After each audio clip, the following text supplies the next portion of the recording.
Ma'am हाय ma'am ANC प्रोफाईलमध्ये कोणते कोणते टेस्ट असतात आणि ते कधी करायला पाहिजे? एएनसी प्रोफाईल खूप छान प्रश्न आहे.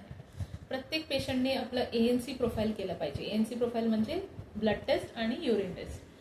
त्याच्यात सीबीसी असतं म्हणजे हिमोग्राम, ब्लड ग्रुप म्हणजे रक्तगट, शुगरची तपासणी असते, थायरॉइडची तपासणी असते, त्याच्यात TSH म्हणून असते एक टेस्ट ते करतो, HIV, hepatitis B, hepatitis C आणि सिफिलिससाठी VDRL आणि युरिनचं रुटीन आणि मायक्रोस्कोपी असतं.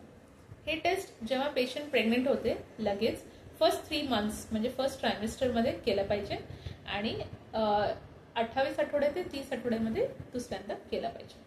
तसंच डबल मार्कर जे आहे ते पण खूप इम्पॉर्टंट आहे, जे की 10 वीक्स टू 13 वीक्सपर्यंत केलं पाहिजे आणि लास्टला जस्ट डिलिव्हरीच्या आधी पण हे टेस्ट करणं खूप गरजेचं आहे. हे सगळं टेस्ट करा आणि आई जर स्वस्थ असेल, जे की हे टेस्टनी कळेल आपल्याला, तर बाळ पण सुदृढ आणि स्वस्थ जन्माला येईल. थँक्यू. Thank you ma'am.